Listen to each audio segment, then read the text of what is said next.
구독, 좋아요 꾹꾹.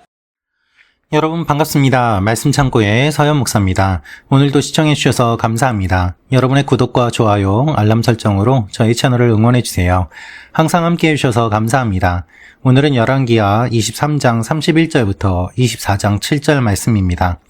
오늘 말씀은 급변하는 정세의 모습을 하나님께서 말씀하고 계십니다. 왕들이 세워지고 죽게 됩니다. 그런데 그러한 상황 가운데서 하나님은 통일된 메시지를 주십니다. 관통하는 메시지를 주십니다. 그것이 무엇인가 하면 므낫세의 죄 때문에 라는 것입니다. 이것이 무슨 의미인지 우리에게 주시는 하나님의 마음을 함께 묵상해 보기 원합니다. 오늘 내용을 살펴보면 오늘 내용은 열왕기서 전체의 마무리에 들어가는 내용임을 우리가 보게 됩니다. 이제 열왕기서의 마무리에 들어갑니다. 여러분, 열왕기서를 우리가 묵상하면서 많은 왕들의 이야기를 보았습니다. 때로는 이것이 우리의 영적인 것과 무슨 관계가 있나 싶은 이야기들도 있고, 또한 이 왕들을 보면서 참 답답하기도 하고 어리석은 왕들이 많구나라는 생각이 들기도 합니다만, 결국 이 왕들의 이야기는 우리의 이야기이고 하나님께서는 이제 열왕기서 전체의 마무리에 들어가는 내용을 말씀하고 계십니다. 오늘 말씀은 왕이 바뀌는 내용이 기록되어 있는데요. 왕이 바뀌는 내용을 짧고 또 간략하게 기록합니다. 그래서 왕국이 망해가는 것을 속도감 있게 묘사하고 있습니다. 짧게 묘사하면서 급격하게 왕들이 바뀌게 되고 결국 그것이 망해가는 모습임을 우리에게 알려주시는 것이죠.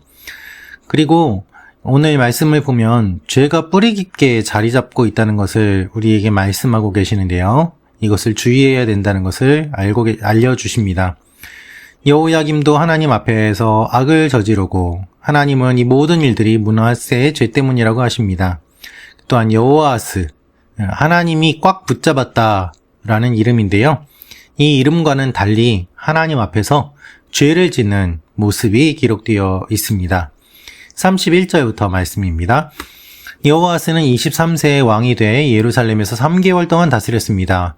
그의 어머니의 이름은 하무달로 림나 예레미야의 딸입니다. 여러분, 3개월 동안 다스렸습니다. 그런데 3개월이라는 짧은 시간 동안 예루살렘에서 다스렸는데 이 짧은 시간 동안 그가 한 일은 무엇일까요? 여호아스는 자기 조상들이 그랬던 것처럼 여호와 보시기에 악을 저질렀습니다.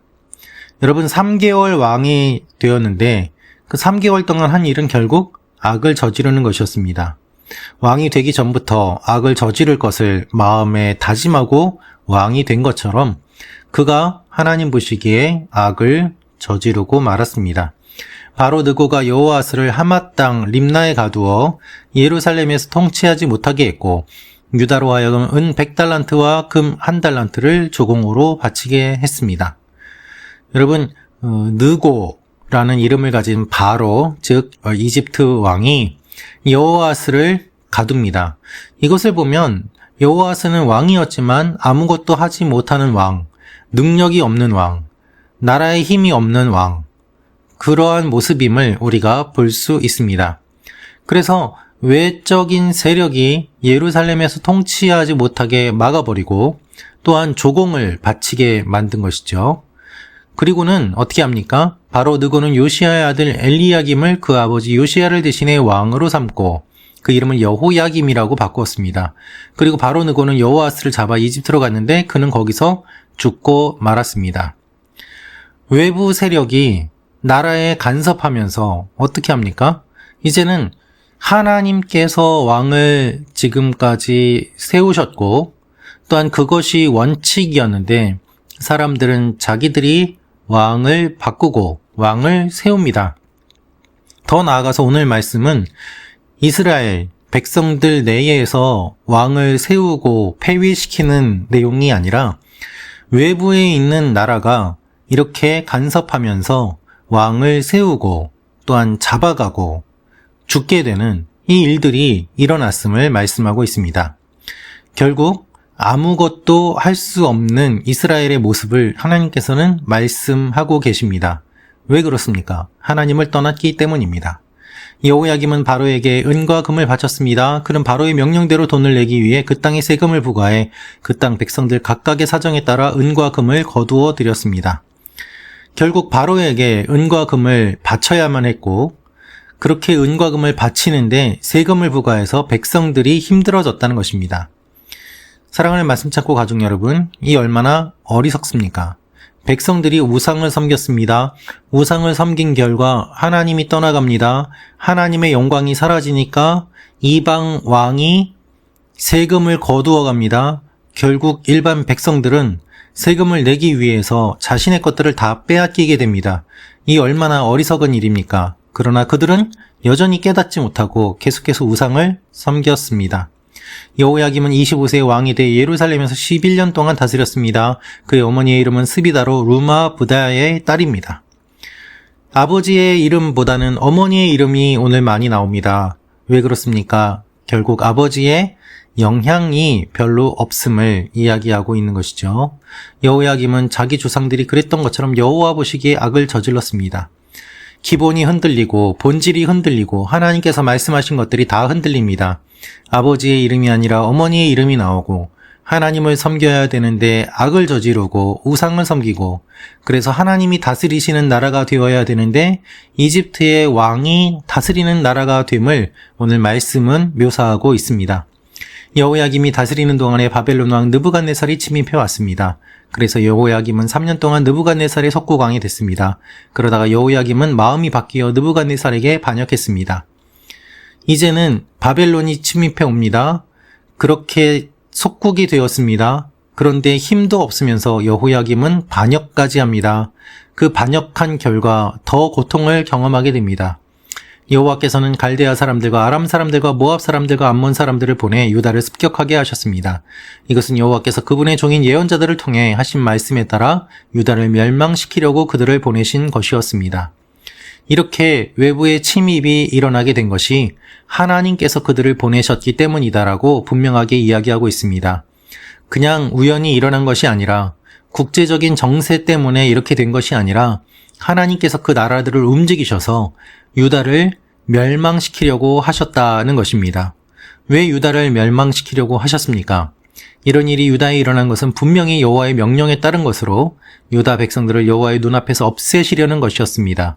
므낫세가 저지른 모든 죄와 또 그가 죄 없는 피를 흘렸기 때문이었습니다.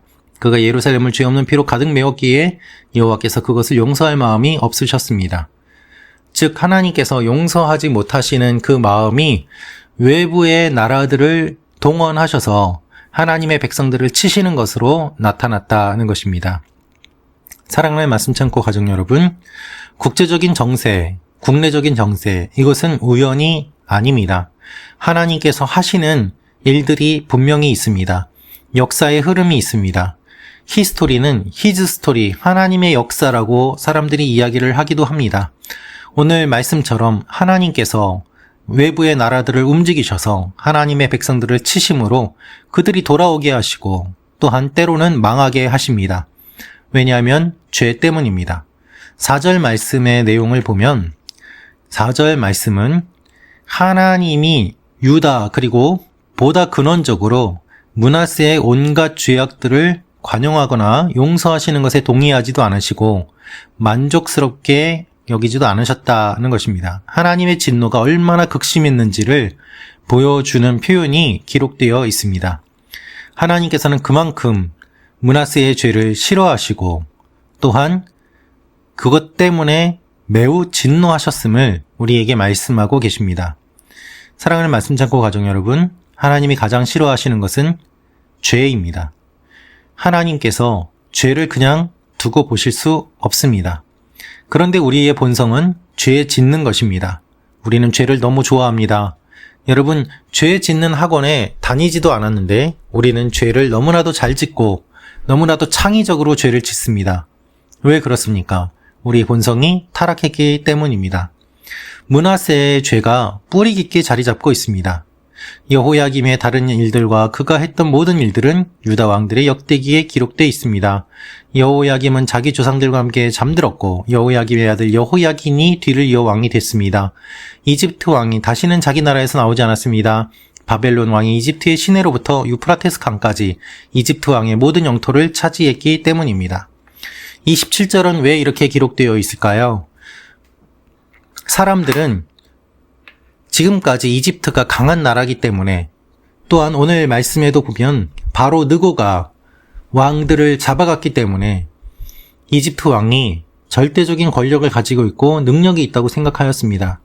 그러나 하나님께서는 그 이집트 왕도 바벨론 왕을 통하여서 무너뜨리시는 것을 보여주고 계십니다. 세상의 권력을 의지해서는 안 된다는 것이죠.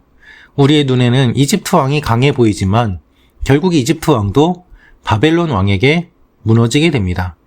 사랑하는 말씀창고 가족 여러분, 이 세상의 것들, 눈에 보이는 것들, 우리를 지켜주지 못합니다. 하나님만이 우리를 지켜주십니다. 그래서 7절 말씀이 기록되어 있는 것입니다. 이집트 왕이 강해 보였지만 결국 바벨론 왕이 이집트 왕의 모든 영토를 차지하게 됩니다. 세상의 모든 것들이 우리에게 안정감을 주고 하나님이 없어도 잘 살 수 있을 것이라는 거짓 유혹으로 다가오지만 결국 그것들도 다 사라지게 됩니다. 오늘 말씀을 통해서 우리가 묵상할 것들과 적용할 것들을 한번 보면 좋겠습니다. 급변하는 국제 정세와 국내 정세 가운데 하나님이 유다 백성들에게 주시는 메시지는 무엇이었을까요? 우리에게 있는 므낫세의 죄는 무엇일까요? 뿌리 깊게 자리 잡고 있어서 없어지지 않는 오늘 말씀에 기록되어 있는 므낫세의 죄와 같은 죄가 나에게, 우리 가족에게, 교회에, 이 나라에 있지는 않습니까? 한번 생각해 보면 좋겠습니다. 그래서 적용을 이렇게 하면 좋겠는데요. 하나님을 의지하기보다 다른 나라들을 의지하는 유다의 모습이 나에게도 있지 않은지, 내가 지금 무엇을 의지하고 있는지 한번 적어보면 좋겠습니다. 어떤 분은 나 자신을 믿는다 라고 하시는 분이 있기도 합니다. 어떤 분은 돈을 의지하기도 합니다. 어떤 분은 집을 의지하기도 합니다. 어떤 분은 경험을 의지하기도 합니다. 사람을 의지하기도 합니다. 내가 지금 무엇을 의지하고 있는지, 그것이 있어서 마음에 안심이 된다라고 하는 것이 무엇인지 한번 적어보면 좋겠습니다. 그리고 그것을 하나님께 올려드리며 그것 위에 하나님이 계심을 고백하는 시간을 가지면 좋겠습니다. 오늘도 하나님만을 의지하며 나아가는 여러분과 제가 되기를 원합니다. 기도하겠습니다. 살아계신 아버지 하나님, 우리가 오늘 말씀을 통해서 다시 한번 므낫세의 죄의 무서움을 생각하게 되고 하나님만을 바라보기를 원합니다. 주님, 우리가 주님만을 의지하게 하여 주옵소서. 급변하는 세상 속에서 흔들리지 않는 믿음으로 주님 앞에 나아가는 하나님의 백성들이 되게 하여 주옵소서. 예수님의 이름으로 기도합니다. 아멘.